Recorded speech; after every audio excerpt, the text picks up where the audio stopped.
तो hi friends, welcome है आप सभी का। नमस्कार, जोहार। इसको थोड़ा सा बड़ा कर लेते हैं। तो चलिए शुरू करते हैं आज का टॉपिक। आज का टॉपिक हमारा ये है, पहले मैं बताऊंगा 1 मिनट में पूरी जानकारी, उसके बाद हम लोग बात को आगे बढ़ाएंगे। तो देखिए, इसमें हम लोग करने वाले हैं, क्या करेंगे, माइनर पेपर करेंगे। ठीक है, MN paper history, minor paper history यानी कि माइनर पेपर इतिहास करने वाले हैं। और काम देगा कोल्हान यूनिवर्सिटी चाईबासा के स्टूडेंट को। ठीक है, सेमेस्टर 1 के लिए, सेमेस्टर 1 के लिए इसमें आपको पढ़ना क्या है, तो इसमें पढ़ना है आपको कॉन्टेम्प्रोरी इंडिया। कॉन्टेम्प्रोरी मतलब होता है समकालीन, समकालीन मतलब वर्तमान समय। ठीक है, तो 1947 से लेकर के वर्तमान समय तक, यानी कि 2000 मत बोलिए, इसको वर्तमान समय ही बोलिए, 1947 से 2000 तक का क्या क्या घटनाएं घटी, उन सभी घटनाओं के बारे में हमें जानना है इसमें। ठीक है, तो चलिए शुरू करते हैं और आगे बढ़ते हैं। कॉन्टेम्प्रोरी इंडिया 1947 टू 2000, तो इसको वर्तमान समय बोल दीजिए, 2025। ठीक है, यहाँ पे मैंने टोटल 11 क्वेश्चन बनाए हैं और उसके आंसर सेट किए हैं। सॉरी, 13 क्वेश्चन और उसके आंसर।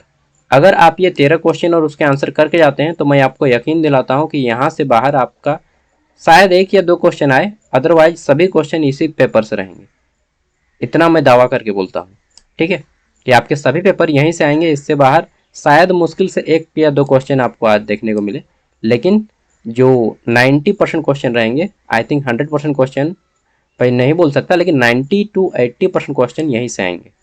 ठीक है, चलिए मेरे साथ 1 घंटा बकैती कीजिए और डेफिनेटली आप एग्जाम में अच्छा स्कोर कीजिएगा। तो चलिए शुरू करते हैं। देखिए, पहला हमारा क्वेश्चन है कि हिंदी इंग्लिश दोनों में है और आंसर हिंदी में है। ठीक है, प्रश्न क्या है हमारा, इसको मैं थोड़ा छोटा कर देता हूँ और इसको ले लेता हूँ कलर, ये वाला। ठीक है, ठीक है, कि word were the cause of the partition of India, whom do you considered, ठीक है, consider responsible for the partition, यानी कि भारत के विभाजन के क्या कारण थे। भारत और पाकिस्तान जो अलग हो गया ना भाई, इसका क्या रीजन था, क्यों अलग हुआ। ठीक है, भारत के लिए आप किसे उत्तरदायी मानते हैं, मतलब ये जो भारत और पाकिस्तान का विभाजन हो गया, विभाजन के लिए आप किसे उत्तरदायी मानते हैं। ठीक है, आपको बताना है। ठीक है, रदाई मानते हैं, अरे यार टाइपिंग मिस्टेक हो गया, उत्तरदायी मानते हैं, 2 बार लिखा गया ना। चलिए, तो समझ गए क्वेश्चन क्या है कि भारत और पाकिस्तान का विभाजन हुआ, क्यों हुआ, कारण क्या है, हमें बताइए कारण। ठीक है, और इसके लिए जिम्मेदार कौन है। तो देखिए, जब भारत 1947 में आज़ाद हुआ, उसी टाइम से ही, आज़ादी के समय से ही भारत 2 भागों में बट गया। ठीक है, भारत का उत्तरी भाग यानी पाकिस्तान हो गया। ठीक है, और उस पर एक मूवी भी बनी है, गदर मूवी, आप लिख सकते हैं। ठीक है, क्योंकि डॉक्यूमेंट्री मूवी भी बनी है, गदर मूवी, जो इसी पार्टीशन पे आधारित है। 1947 में भारत का विभाजन ब्रिटिश शासन के स्वतंत्रता के साथ साथ हुआ। ठीक है, जैसे ही हम लोग 1947 में 14 और 15 अगस्त की मध्य रात्रि में जब भारत आज़ाद हुआ, ठीक है, हम लोग 15 अगस्त को मनाते हैं स्वतंत्रता दिवस, पाकिस्तान 14 अगस्त को मनाता है। ठीक है, इसी से उसी टाइम से अलग हो गया। इसके कई जटिल कारण थे, अभी हम लोग कारण भी जानेंगे। ठीक है, जिसमें धार्मिक विभाजन सबसे मेन कारण क्या था, धार्मिक, हिंदू मुस्लिम की लड़ाई, यही मेन कारण था उस टाइम पे। ठीक है, आप सबको मालूम है, चाहे आप जो भी हो, किसी भी कम्युनिटी से हो, आई डोंट नो आप हिंदू हो या मुस्लिम, मैं सभी का रिस्पेक्ट करता हूँ। ठीक है, राजनीतिक महत्वाकांक्षाएं, ब्रिटिश फूट डालो और राज करो की नीति, ये सभी कारक विभाजन में महत्वपूर्ण भूमिका निभाते हैं। ठीक है, ये जितने भी कारण हैं, हमें सबसे मेन रीजन क्या है, धार्मिक विभाजन, एंड सेकंड मेन रीजन क्या है, अंग्रेजों की ये लड़ाई गई नीति थी, फूट डालो और राज करो। अंग्रेज लोगों ने चाहा और भारतीयों को तो बस मौका चाहिए लड़ने का, और ये लड़ गए। ठीक है, अंग्रेज तो गए लेकिन वो अलग करा के गए। ठीक है, मतलब शक्ति को तोड़ दिए, आपस में लड़ा दिए। चलिए, तो जानते हैं एक एक करके मुख्य कारण। विभाजन के मुख्य कारण कौन थे, अंग्रेज थे। क्यों, क्योंकि वही तो समझाएं कि अरे भाई तुम हिंदू हो, तुम मुस्लिम हो, तुम्हारा धर्म बड़ा है, तुम्हारा धर्म छोटा है, ऐसा ऐसा करके लड़ा दिया आपस में, फूट डालो और राज करो की नीति अपना दी, जिसके कारण जो है आपस में ये लड़ गए। ठीक है, और फायदा किसका हुआ, अंग्रेज का होता है। ठीक है, तो वो फायदा अब कौन उठा रहा है, विदेशी अभी भी उठा रहा है। सामान हम लोग खरीद रहे हैं अमेरिका से, रूस से, दोनों देश खरीद रहा है। कोई चाइना से, तो मतलब कुल मिला के घाटा दोनों का हो रहा है, फायदा किसी और का हो रहा है। ठीक है, और यही तो चाहता था ब्रिटिश लोग। ठीक है, तो धार्मिक विभाजन यानी कि हिंदू और मुस्लिम समुदाय के बीच बढ़ती दूरी और अविश्वास विभाजन का एक प्रमुख कारण था।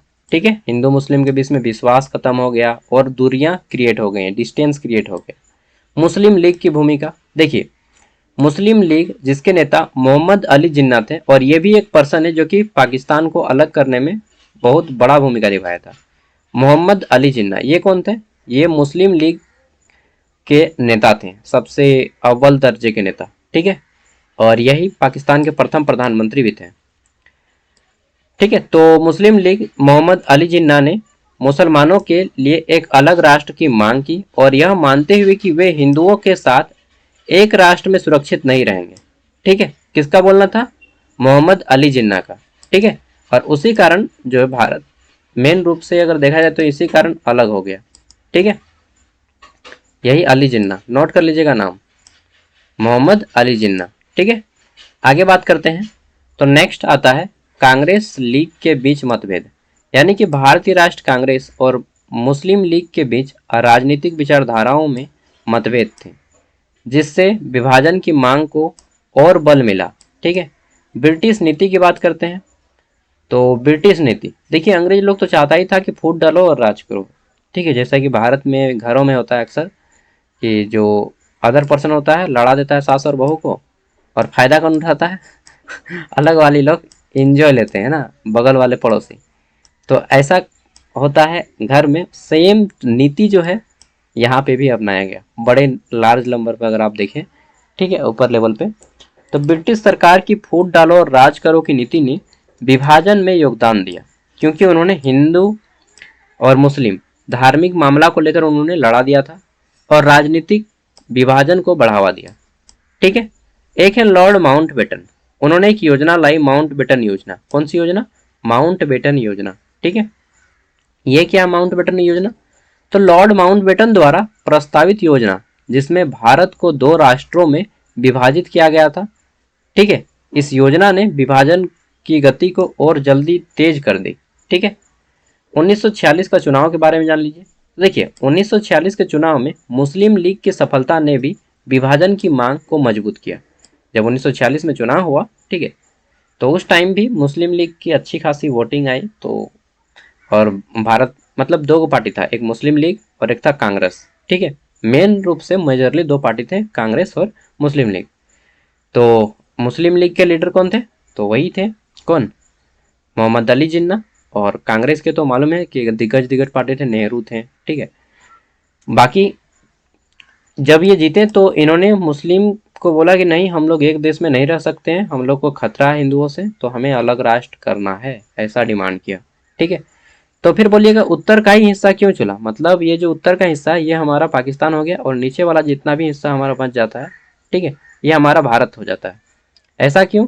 क्योंकि ये जो उत्तर वाले के इलाके थे, जिसमें आता है सिंध प्रांत आता है, ठीक है, जितना भी आता है, पंजाब आता है, पाकिस्तान में भी एक पंजाब है हिंदुस्तान की तरफ। ठीक है, बलूचिस्तान आता है, ठीक है, इस्लामाबाद आता है, तो कराची आता है। इन सब एरिया जो है पाकिस्तान के एरिया है, इन सब में ज़्यादा मुस्लिम लोग रहते थे। तो ऐसा बोल दिया गया कि इधर वाले पार्टी लोग पाकिस्तान का लाएगा और इधर वाले हिंदुस्तान। ठीक है, ये पार्टीशन का एक मोटा मोटा था डिवाइजन का रूल, कि जिस और ज़्यादा मुस्लिम है उसी लोग का एरिया हम लोग लेंगे।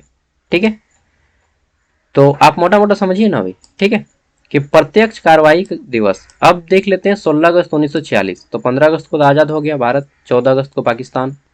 ठीक है, हालांकि 14 और 15 अगस्त की मध्य रात्रि को आज़ाद हुए हम लोग। तो 16 अगस्त 1946 को मुस्लिम लीग द्वारा प्रत्यक्ष कार्रवाई दिवस के बाद हिंसा हुई। इसके एक साल बाद हम लोग आज़ाद होते हैं। देख लीजिए, 16 अगस्त है, इसके एक साल बाद। ठीक है, और क्या हुआ कि प्रत्यक्ष कार्रवाई दिवस के बाद हिंसा हुई। ठीक है, जिसमें मार काट सब शामिल था। विभाजन की अनिवार्यता को और स्पष्ट कर दिया गया।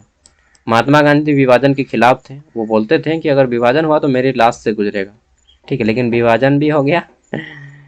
चलिए, एक समय के बाद ना अलग होना ही पड़ जाता है ना आदमी को, लेकिन जो भी है रीजन, विभाजन के लिए किसे उत्तरदायी माना जाए, यह एक जटिल प्रश्न है। ठीक है, कुछ लोग ब्रिटिश सरकार को मुख्य रूप से जिम्मेदार मानते हैं, जबकि अन्य मुस्लिम लीग और मोहम्मद अली जिन्ना के लोग जिम्मेदार ठहराते हैं। कांग्रेस पार्टी और उसके नेताओं की भूमिका विवादास्पद है। आप किसे जिम्मेदार ठहराते हैं? देखिए, मैं जो है जिम्मेदार ठहराता हूं किसको मालूम है? 3% को मैं जिम्मेदार ठहराता हूं। किसको किसको? तो पहला जो है हमारा ब्रिटिश, इसको मैं मानता हूं जिम्मेदार 50%, या बोले तो 60%। ठीक है, कौन? ब्रिटिश मैन को, अंग्रेज लोगों को मैं 60% जिम्मेदार ठहराता हूं। आप अपना भी राय दे सकते हैं। 30% मैं जो मानता हूँ वह मानता हूँ मैं मुस्लिम लीग का। ठीक है, जो अली जिन्ना इसको लीडर थे। और 10% मैं उन बुद्धिजीवी लोगों को मानता हूँ जो उस टाइम पे बड़े बड़े थे, मतलब जैसे अभी भी होते हैं ना, बहुत बहुत विद्वानी व्यक्ति, वो लोग भी सपोर्ट कर दिए, उन लोग भी विरोध करता तब ना। ठीक है, तो कुल मिला के इस तरह से कोई एक व्यक्ति नहीं था। हालांकि मेन रीजन अंग्रेज को ही मैं मानता हूँ कि वही लोग लड़ाए थे आपस में, और उसी कारण धीरे धीरे फूट डल गया और फिर देश बंट गया। ठीक है, यह स्पष्ट है कि विभाजन एक बहुआयामी घटना थी, यानी कि बहुत सारे रीजन थे विभाजन के, जिसके कई कारण और योगदान दिया गया। विभाजन के लिए किसी एक व्यक्ति या समूह को पूरी तरह से दोषी ठहराना मुश्किल बात है, लेकिन यह स्पष्ट है कि ब्रिटिश सरकार की नीतियां, यानी कि जितने भी अंग्रेज लोगों की नीतियां थी, फूट डालो और राज करो, धार्मिक विभाजन करो, राजनीतिक महत्वाकांक्षा दो, ठीक है, कि तुम्हें अच्छा, मतलब तुम लोग को कम दिया जा रहा है, उन लोग को ज्यादा दिया जा रहा है, ऐसा करके इस तरह से जो है 2 भाग में देश को बांट दिया। ठीक है, तो समझ गए? इतना तो आप लोग लिख लीजिएगा अब। ठीक है, मेन आपको बताना है मोहम्मद अली जिन्ना, मुस्लिम लीग के बारे में, और फूट डालो और राज करो की नीति के बारे में। ठीक है, इस तरह से बता दीजिएगा। चलिए, अब हम लोग का दूसरा प्रश्न आता है, भारतीय संघ में देशी रियासतों के एकीकरण में सरदार वल्लभ भाई पटेल की क्या भूमिका है, मूल्यांकन करें। Evaluate Sardar Vallabhbhai Patel role in the, क्या है? तो इंटीग्रेशन ऑफ, 1 मिनट, कोई आए हैं मेरे घर में, मैं देख के आता हूँ तुरंत।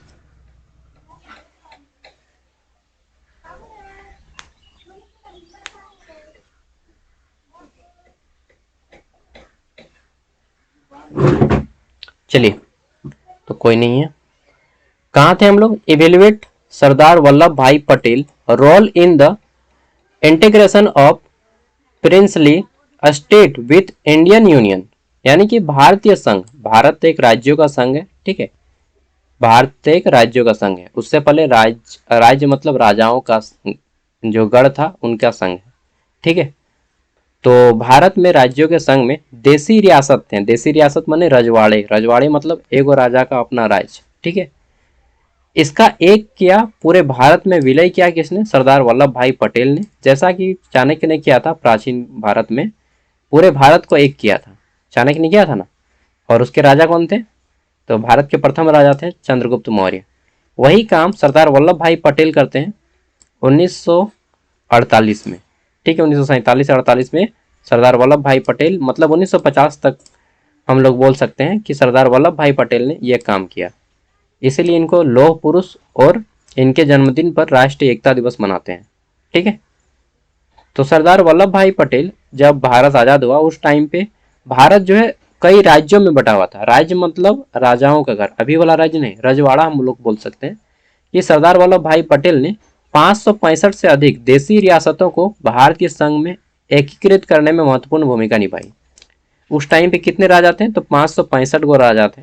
ठीक है, और भी अलग देखो है, अभी हम लोग बात करेंगे, जैसे कि हैदराबाद का निजाम, जम्मू कश्मीर। ठीक है, तो उन्होंने देशी रियासतों को शासक को भारत में शामिल होने के लिए मनाने के लिए कूटनीति, देखिए इन्होंने चाणक्य का ही पूरा रोल मॉडल अपनाया था, साम दाम दंड भेद, कूटनीति, बातचीत, आवश्यकता अनुसार बल।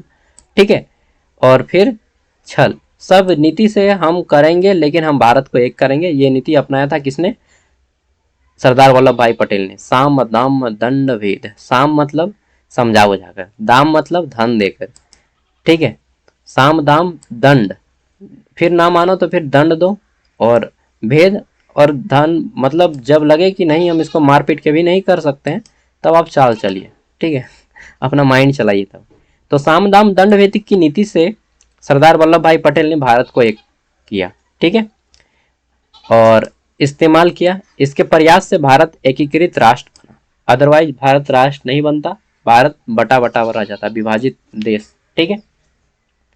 सरदार पटेल की भूमिका का मूल्यांकन करें तो देखिए, सरदार पटेल जिन्हें भारत के लौह पुरुष के रूप में भी जाना जाता है, इन्होंने स्वतंत्रता के बाद भारत को एक करने में महत्वपूर्ण भूमिका निभाई, ठीक है। 1947 में भारत को स्वतंत्रता मिलने के बाद लगभग 565 देशी रियासतें थीं जो ब्रिटिश शासन के अधीन नहीं थी। मतलब पहले तो था ब्रिटिश शासन के, लेकिन बाद जब ब्रिटिश चले गए तब वो अकेला हो गए, लेकिन वे भारत सरकार के साथ एकीकृत होने के लिए तैयार नहीं थे। तब पटेल ने इन रियासतों को भारतीय संघ में शामिल करने के लिए अथक प्रयास किए। जैसे कुछ लोगों को बोल दिया गया कि अगर आप जुड़िएगा हमारे साथ तो हम जो है आपको पेंशन देंगे, और भारत का आदमी पेंशन लेने में आगे रहता है, ठीक है। किसी भी प्रकार का पेंशन हो, कोई भी योजना हो, तो भारत का आदमी आगे रहता है, पेंशन लो और पेंशन जाएगा, टेंशन लेना ना। तो इनको प्रिवी पर्स दिया गया। प्रिवी पर्स क्या है? प्रिवी पर्स अभी मैं बताऊंगा उसके बारे में, ठीक है। प्रिवी पर्स ये क्या है? प्रिवी पर्स यानी कि उनको पेंशन दिया गया कि हम आपको प्रत्येक साल एक पेंशन देंगे, ठीक है, एक रुपया देंगे अमाउंट में, जिससे आप अपना जीवन यापन कीजिएगा बहुत अच्छी तरीके से, ठीक है। तो उनको ये लालच दिया गया कुछ टाइम के लिए। फिर इंदिरा गांधी आती हैं तो इनके प्रिवी पर्स को बंद कर देती हैं, ठीक है। तो सरदार वल्लभ भाई पटेल के मुख्य प्रयास क्या क्या थे? कूटनीति और बातचीत से, ठीक है। तो पटेल ने रियासतों के शासकों के साथ बातचीत की और उन्हें भारतीय संघ में शामिल होने के लिए मनाने की कोशिश की। उन्होंने रियासतों को आश्वासन दिया कि उनके अधिकार और विशेषाधिकार की रक्षा की जाएगी, ठीक है। यानी कि उनके जितने भी अधिकार है वो सब हम नहीं छीनेंगे भाई, आप ही के पास रहेगा, बस आप भारत से मिल जाओ। ऐसा किसने बोला? सरदार वल्लभ भाई पटेल ने राजाओं को, ठीक है। जो लोग बात से समझ जाता है उनको क्या लात से समझाएंगे? तो बोल दिया कि देखो हम लोग एक हो जाएंगे तो हमारा ही अच्छा होगा कि हम लोग एक ही राष्ट्र के नागरिक कहलाएंगे। तो जो समझता है कि हाँ चलिए अच्छी बात है, तो उनके लिए तो अच्छी बात है, ठीक है। आवश्यकता अनुसार बल, जो लोग नहीं समझा, जैसे कि हैदराबाद का निजाम हो गया, ठीक है, कुछ कुछ और थे, अभी बताऊंगा, जम्मू कश्मीर का भी कहानी। तो उन लोग को फिर बल प्रयोग किया गया। जहां कूटनीति और बातचीत विफल रही वहां पटेल ने बल का प्रयोग किया। बल का प्रयोग मतलब इंडियन आर्मी भेजो, ठीक है, भारतीय सेना का फौज भेजो और उनको फिर हराओ। जो राजा क्या करता है, हार या जीत, तो अगर वही पसंद है तो फिर वही होगा भाई, ठीक है। तो संकोच नहीं किया और उन्होंने युद्ध का भी आह्वान किया। जैसे कि जूनागढ़ का निजाम था, हैदराबाद का निजाम था, ठीक है, राजा ही नहीं होता है निजाम। इन रियासतों पे बल का प्रयोग करके फिर भारत में मिलाया गया, ठीक है, भारतीय संघ में शामिल किया गया। सैन्य बल का प्रयोग करके आर्मी को भेजा गया, भगाओ, देखो जी इन लोग को क्या मैटर है, सुलझाओ इन लोग को, ठीक है। बात से नहीं समझा, अब लात से ही समझाना पड़ेगा। राष्ट्रीय एकता पर जोर, पटेल ने हमेशा राष्ट्रीय एकता के महत्व पर जोर दिया। उन्होंने कहा कि भारत को एक मजबूत एकजुट राष्ट्र बनाने के लिए सभी रियासत को भारतीय संघ में शामिल होना चाहिए, ठीक है। वहीं आता है आपका Indian civil service. Indian civil service, ठीक है, आईएएस, इंडियन एडमिनिस्ट्रेटिव सर्विस के बारे में जानते हैं। तो ये क्या है? आईएएस, भारतीय प्रशासनिक सेवा, जिसे हम लोग इंडियन एडमिनिस्ट्रेटिव सर्विस बोलते हैं, इसका गठन किया गया फिर, ठीक है। क्या किया गया? इसका गठन किया गया। और आपको मालूम है भारतीय सिविल सेवा को स्टील फ्रेम ऑफ इंडिया कहा जाता है, यानी कि भारत का इस्पात का सुरक्षा कवच है। यही वो लोग होते हैं कि हर अखिल भारतीय सेवा कहा जाता है। आईएएस और आईपीएस को भी मैं लिख देता हूँ, इंडियन पुलिस सर्विस, इन दोनों को अखिल भारतीय सेवा कहा जाता है, ठीक है। ये ऑल ओवर इंडिया में कहीं पर भी इनकी पोस्टिंग हो सकती है, ठीक है, किसी भी राज्य के हो, किसी भी राज्य में उनको पोस्टिंग हो सकता है। हालांकि उनको कार्डर सिलेक्शन दिया जाता है जब वो मेंस में जाते हैं तो, ठीक है। तो पटेल ने भारतीय प्रशासनिक सेवा यानी कि आईएएस में भी महत्वपूर्ण भूमिका निभाई। उन्होंने भारत का स्टील फ्रेम कहा। स्टील फ्रेम मतलब भारत की सुरक्षा कवच है, जो कि स्टील की तरह उसको मजबूत बना के रखा है, प्रशासन को सुचारू रूप से चलाने में मदद करता है। परिणाम क्या हुआ? सरदार पटेल के प्रयासों के परिणाम स्वरूप लगभग सभी देशी रियासत, जितने भी राजा थे, भारतीय संघ में शामिल हो गए। इससे भारत एकीकृत राष्ट्र बना, यानी कि भारत एगो राष्ट्र बना और देश की क्षेत्रीय अखंडता सुनिश्चित हुई। पटेल के योगदान को मान्यता देने के लिए गुजरात के केवड़िया में उनकी विशाल प्रतिमा बनाई गई जिसे स्टैचू ऑफ यूनिटी के नाम से जाना जाता है, और यह नर्मदा नदी के तट पर स्थित है। आप देखे होंगे विश्व की सबसे ऊंची मूर्ति है स्टैचू ऑफ यूनिटी, एकता की मूर्ति, ठीक है। 182 मीटर ऊंची है, 182। 2019 में इसका अनावरण किया गया था when I am study in 12th, ठीक है। चलिए, और अच्छा मैंने ये दो चीज़ नहीं बताया, अभी बता दूंगा, ठीक है। सरदार पटेल भारत के एकीकरण में योगदान में महत्वपूर्ण या अभूतपूर्व, मतलब ऐसा कोई योगदान नहीं देने वाला है जो सरदार वल्लभ भाई पटेल ने दिए हैं। उन्होंने भारतीय कूटनीति, बातचीत और आवश्यकता पर बल का प्रयोग करने के माध्यम से भारत को एक मजबूत और एकीकृत राष्ट्र बनाने में महत्वपूर्ण भूमिका निभाई। उनके प्रयास के बिना भारत आज एक खंडित राष्ट्र हो सकता था, ठीक है, जहाँ पे बात बात पे जाने के लिए हम लोग वीजा का प्रयोग करना होता था। समझ रहे हैं बात को। तो भारत को एक करने में सरदार वल्लभ भाई पटेल की बहुत महत्वपूर्ण भूमिका है। कश्मीर का भी थोड़ा सा जान लीजिए। कश्मीर के राजा थे हरि सिंह। कौन थे? हरि सिंह। हरि सिंह बोले कि नहीं, हम अपना राज अपना चलाएंगे, ठीक है, सो आप लोग मेरे बात में इंटरफेयर मत कीजिए। बोला ठीक है भाई, देख लीजिए आप अपना। तो हरि सिंह कश्मीर के राजा थे। फिर कश्मीर पे जब आक्रमण किया पाकिस्तान, ठीक है, तब ये बोलने लगे इसको कि पाकिस्तान के साथ मिलेगा। पाकिस्तान वाले बोलने लगे कि अरे भाई तुम मेरे साथ मिल जाओ। तब हरि सिंह क्या आया दौड़ के? सशस्त्री पत्र है, प्रशस्ति पत्र मतलब एक तरह से समझौता, ठीक है। हरि सिंह भारत के पास आया कि बोला नहीं नहीं, हम पाकिस्तान के साथ नहीं, उससे अच्छा तो हम हिंदुस्तान के साथ ही मिल जाएंगे। तो फिर उसको साइन करवाया गया, एग्रीमेंट करवाया गया कि हम राजा हरि सिंह भारत के साथ विलय पत्र में हस्ताक्षरित करते हैं। तब जाके इंडियन आर्मी जम्मू कश्मीर के साथ युद्ध हुआ, ठीक है, और पाकिस्तान को नहीं मिला कश्मीर। किसको मिल गया? भारत को, ठीक है। इसी बात से भारत और पाकिस्तान कश्मीर को लेकर लड़ते रहते हैं।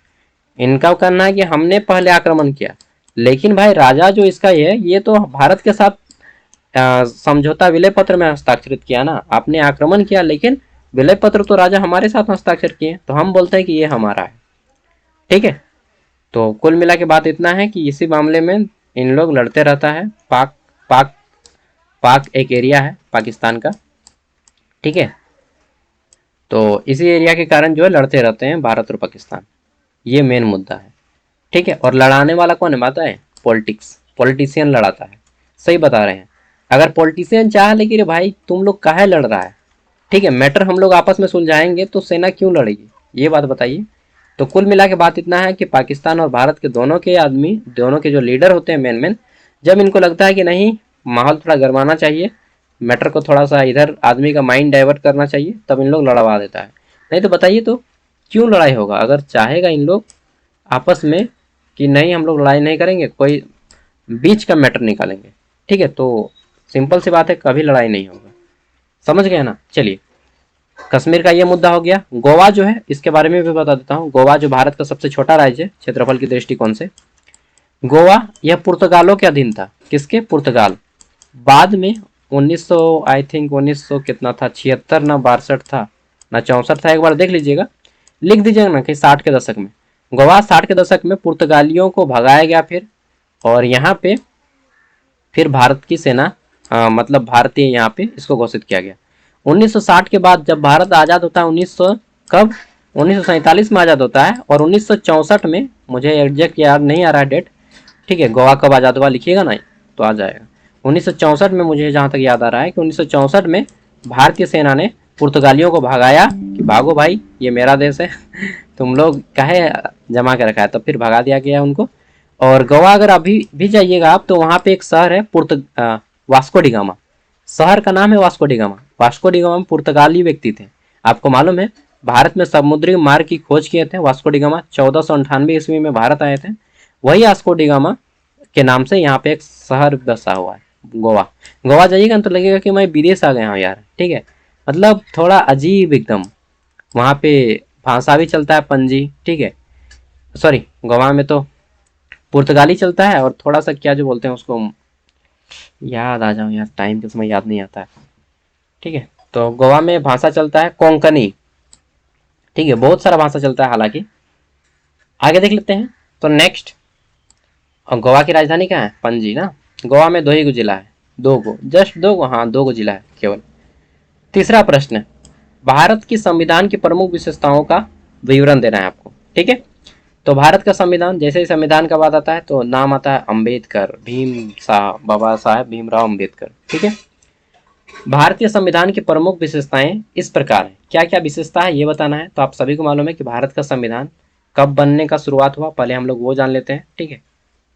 जब पूछा जाए संविधान तो भारत का संविधान बनने का शुरुआत होता है, एक योजना आई थी, क्या नाम था उसका, अ, क्या नाम था, कैबिनेट मिशन योजना, ठीक है। लिख लीजिएगा आप लोग, कैबिनेट मिशन योजना 1946 में आई, ठीक है। 1946 में कैबिनेट मिशन योजना आई। उनका बोलना था अंग्रेजों का कि हम तो भारत को आज़ाद कर देंगे, लेकिन आपको एक संविधान बनाना होगा। कुछ कुछ अच्छा काम भी किया है अंग्रेज लोग, ठीक है, कि हम आपको आज़ाद करेंगे लेकिन आपको एक संविधान बनाना होगा और उसके तहत आपको भारत को शासन करना होगा, ठीक है। तो 1946 में ये योजना है कैबिनेट मिशन योजना, जिसके तहत भारत को एक संविधान बनाया जाए और उसके बाद फिर भारत को आज़ाद किया जाए। तो भारत का संविधान 1946 में बनना शुरू होता है और कब बन के रेडी होता है तो 26 नवंबर 1949, 26 नवंबर 1949 को संविधान बन के रेडी होता है, 1949, ठीक है। 26 नवंबर 1949 में बनकर रेडी हो जाता है, 1946 में बनना शुरू होता है, ठीक है। इसी क्रम में 2 वर्ष 11 माह और 18 दिन का समय लगता है संविधान को बनने में। कितना? 2 वर्ष 11 माह और 18 दिन, इतना टाइम? हाँ रे भाई, इतना टाइम। 65 लाख रुपया खर्चा होता है, ठीक है। मैं राउंड फिगर में बता रहा हूँ, इतना पैसा खर्चा होता है उस जमाने में। आज से लगभग 100 साल, मतलब 75 साल पहले, ठीक है। उस जमाने में इतना पैसा खर्चा हुआ, 2 वर्ष 11 माह 18 दिन का समय लगा। 1946 में बनना शुरू हुआ, 26 नवंबर 1949 में बनकर रेडी हो जाता है। इसलिए 26 नवंबर को संविधान दिवस मनाते हैं, ठीक है। और इसके नवंबर में रेडी हो गया। अब 26 जनवरी, इसके कुछ समय बाद, मतलब लगभग 3 महीना बाद, ठीक है, या दिसंबर जनवरी, 2 महीना बाद, 26 जनवरी 1950 को भारत का संविधान लागू होता है, ठीक है। 26 जनवरी 1950 में। और 26 जनवरी को हम लोग गणतंत्र दिवस मनाते हैं, रिपब्लिक डे मनाते हैं, ठीक है। समझ गए ये कहानी? हाँ, डेटा चाहिए तो नोट कर लीजिएगा। कैबिनेट मिशन 1946 में आया, जो संविधान बनाने के पक्ष में था। फिर 26 नवंबर 1949 को संविधान बन के रेडी हो गया, 2 वर्ष 11 महीने 18 दिन का समय लगा, ठीक है। और 65 लाख रुपए खर्चे हुए। वहीं बात कर लेते हैं तो 26 जनवरी को इसे लागू किया गया पूरे भारत में। संविधान क्या है? तो संविधान एक पुस्तक है जिसमें मतलब कानून की बातें लिखी गई हैं और इसी के तहत भारत का जो है सिस्टम चलता है। पूरा का पूरा भारत इसी को फॉलो करके चलता है, ठीक है। चलिए, समझ गए। अब बात कर लेते हैं कि भारत के संविधान की क्या क्या विशेषताएं हैं। तो भारतीय संविधान की प्रमुख विशेषताएं इस प्रकार हैं, ठीक है, कि यह दुनिया का सबसे बड़ा लिखित संविधान है। क्या है? दुनिया का सबसे बड़ा। हाँ रे भाई, पूरे वर्ल्ड में इतना मोटा संविधान किसी देश का नहीं है जितना हमारे देश का है। भारतीय संविधान दुनिया का सबसे लंबा लिखित संविधान है। इसमें 395 अनुच्छेद, 22 भाग और 12 अनुसूचियां हैं। कितना? 395 आर्टिकल्स, 22 शेड्यूल्ड हैं, ठीक है। और 12 जो है इसमें अनुसूची है, ठीक है। 12 शेड्यूल्ड हैं एंड 22 पार्ट्स हैं, ठीक है। 395 अनुच्छेद, 22 भाग और 12 अनुसूचियां, ये मूल रूप से संविधान बना था उसमें। अभी तो 470 प्लस हो गया है अनुच्छेद, आर्टिकल, ठीक है। 25 भाग हो गए। भाग की संख्या कितनी हो गई? 25। और अनुसूचियों की संख्या हो गई है कितनी?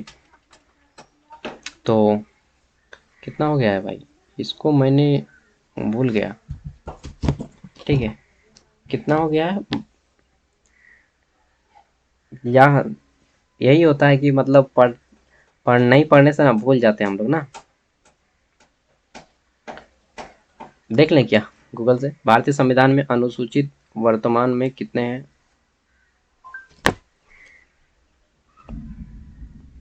तो 12 के 12 ही है इसमें, ठीक है। हाँ, इसीलिए मुझे लगा एक बार देख लेना चाहिए। तो देखिए, ये जो है आपका 12 का 12 ही है और ये 470 नहीं, 448 है।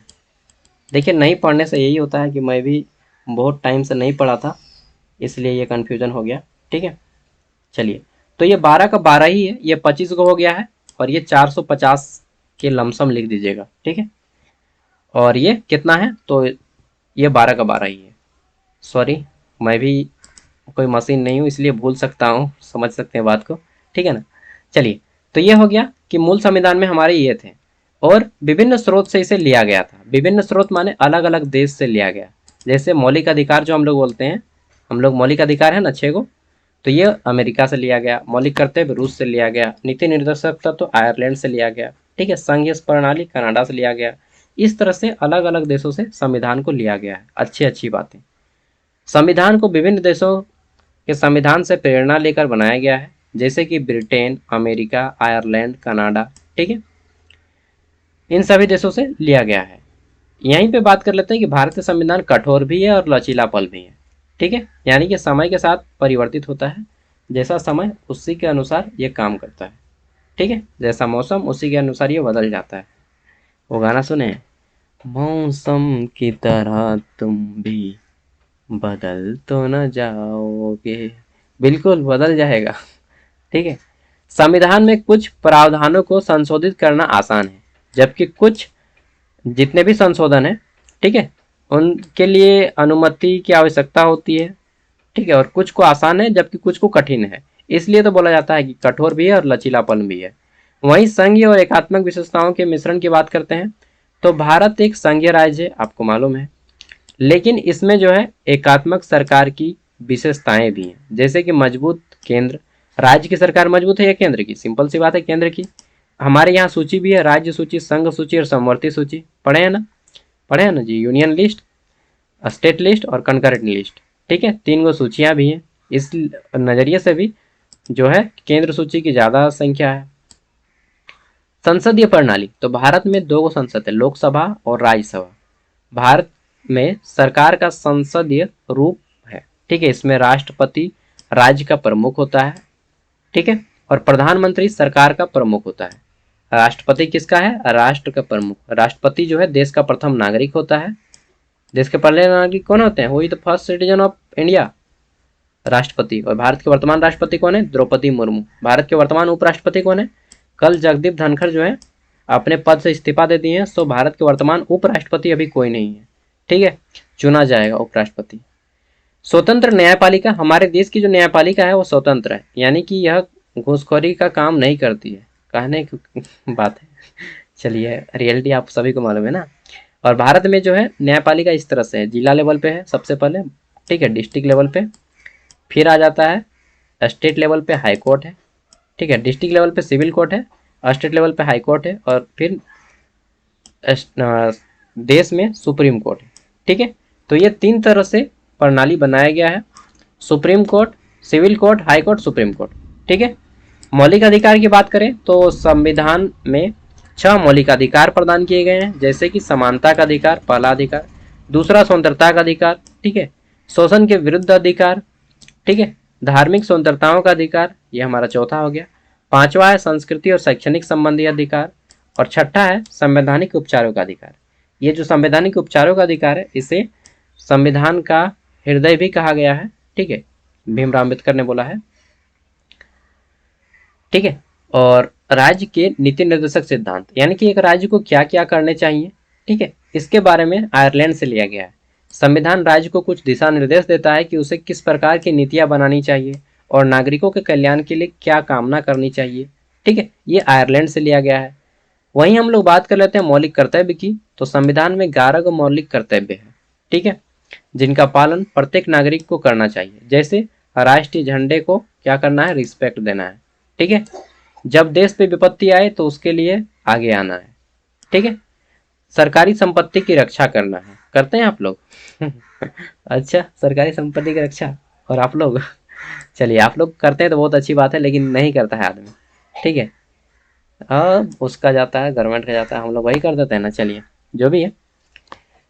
नेक्स्ट है धर्मनिरपेक्ष राज्य, यानी कि हमारा जो संविधान है सभी धर्मों को समानता देता है। चाहे हिंदू का त्यौहार हो तब भी फेस्टिवल में छुट्टी, इस्लाम का हो तब भी फेस्टिवल में छुट्टी, सिख का हो तब भी फेस्टिवल में छुट्टी, बौद्ध का हो तब भी फेस्टिवल में छुट्टी, जैन का हो तब भी फेस्टिवल में छुट्टी, क्रिश्चियन का हो तब भी फेस्टिवल में छुट्टी।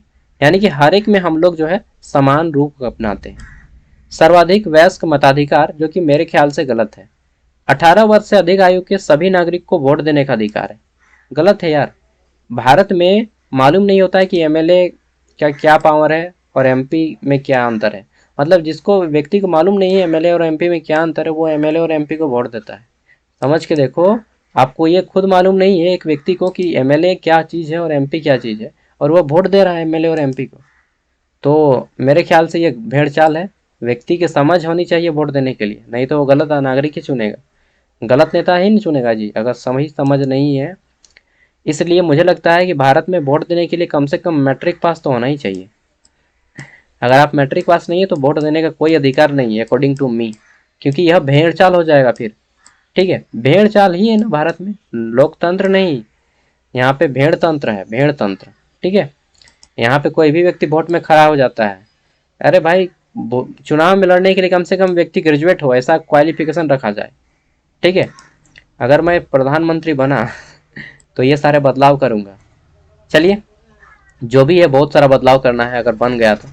जैसे कि कोर्ट में जो है हिंदी को बुलाऊंगा, चाहे हिंदी बोलिए चाहे आप उस स्टेट का रीजनल भाषा बोलिए, इंग्लिश में कोर्ट नहीं चलेगा भाई। ठीक है, मारो हटाओ। कोर्ट में ब्लैक नहीं पहन के आइए। कोर्ट का गर्मी के दिन में अलग ड्रेस रहेगा, ठंडा के दिन में अलग। अंग्रेज का सिस्टम हटाओ। ठीक है, पूरा सिस्टम ही हम चेंज कर देंगे। चलिए, आप लोग मुझे जिता दीजिएगा। मजाक कर रहा हूँ, no I am not joking. चलिए, जो भी है आगे देखते हैं। तो एकल नागरिकता, यानी कि भारत में एकल नागरिकता है, जिसका अर्थ है कि सभी भारतीय नागरिक एक हैं। ठीक है, चाहे वे किसी भी राज्य के हों, किसी भी क्षेत्र में हो, कहीं पर भी जाकर के काम कर सकते हो। ठीक है, रिजर्वेशन पॉलिसी भी इसके लिए अलग से बनाया गया है। स्वतंत्र निकाय, संविधान में कुछ स्वतंत्र निकाय की स्थापना की गई, जैसे कि चुनाव आयोग जो निष्पक्ष चुनाव कराने का काम करती है। आपातकालीन प्रावधान है हमारे संविधान में, यानी कि संविधान में जब जरूरत हो तो आपातकाल लगाया जाएगा, नेशनल इमरजेंसी। उस टाइम पे स्टेट गवर्नमेंट काम नहीं करेगी, केवल सेंट्रल गवर्नमेंट ही काम करेगी। त्रिस्तरीय चुनाव, यानी कि भारत को शासन करने के लिए 3 स्तरों का चुनाव है। जैसे ग्राम स्तर पे हम लोग बोलते हैं ना, ग्राम पंचायत, ब्लॉक स्तर पे पंचायत समिति, और जिला स्तर पे जिला परिषद। ये 3 स्तरों का चुनाव बनाया गया है। ठीक है, स्थानीय, केंद्रीय और त्रिस्तरीय पंचायत चुनाव मैंने बता दिया।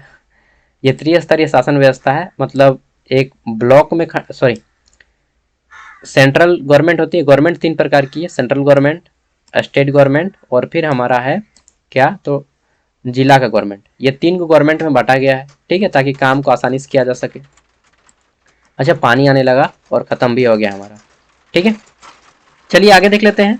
तो संविधान में सहकारिता समितियों के महत्व को स्वीकार कीजिए। आई थिंक आप लोग को सुनाई दे रहा होगा, पानी आ रहा है। ठीक है, तो मैं वीडियो को एंड करने की सोच रहा हूँ, क्योंकि हमारा लैपटॉप कितना परसेंट है, 31% है। क्योंकि ना पिछले बार मैं वीडियो बनाया था 15% में मेरा लैपटॉप जो है ऑटोमेटिकली हम बोले कि अब बंद करेंगे और स्विच ऑफ हो गया, फिर मुझे बाद में वीडियो अपलोड करना पड़ा। ऐसी नौबत वर्तमान में ना आई, इसलिए मैं वीडियो को एंड करता हूँ और जल्दी से देख लेता हूँ।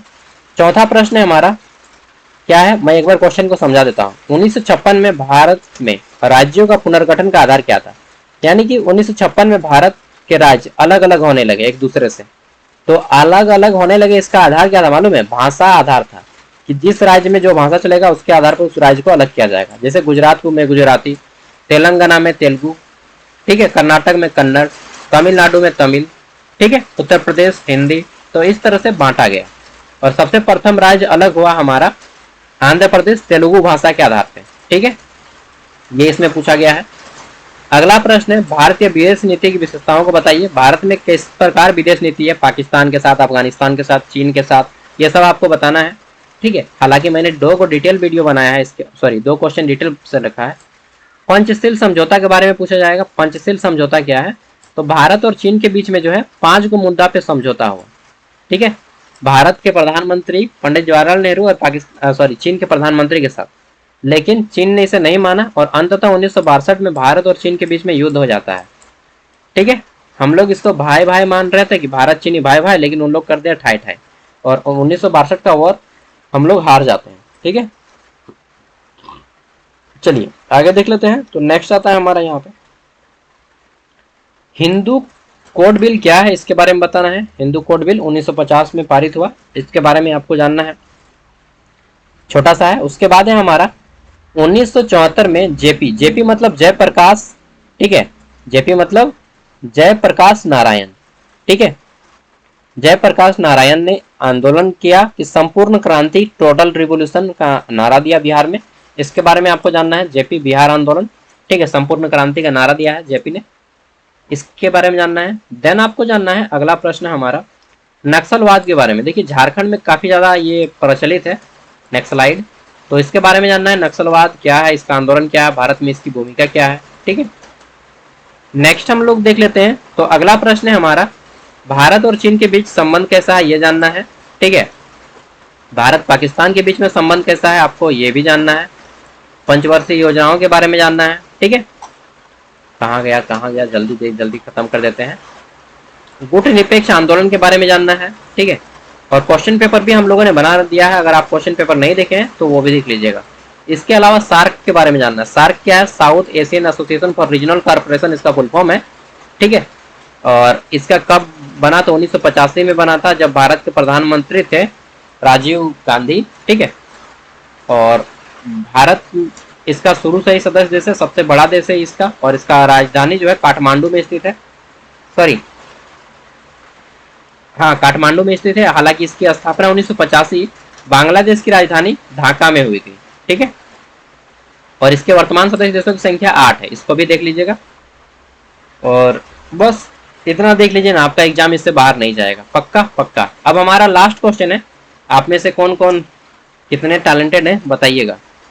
चलिए हमारा प्रश्न है कि भारत के, ठीक है, भारत के प्रथम उप प्रधानमंत्री कौन थे, ठीक है, भारत के प्रथम उप प्रधानमंत्री। अब बोलिए ये उप प्रधानमंत्री, हाँ जैसा उपराष्ट्रपति होता है उसी तरह से उप प्रधानमंत्री पहले होते थे, वाइस प्राइम मिनिस्टर। तो भारत के प्रथम उप प्रधानमंत्री कौन थे ये बताना है।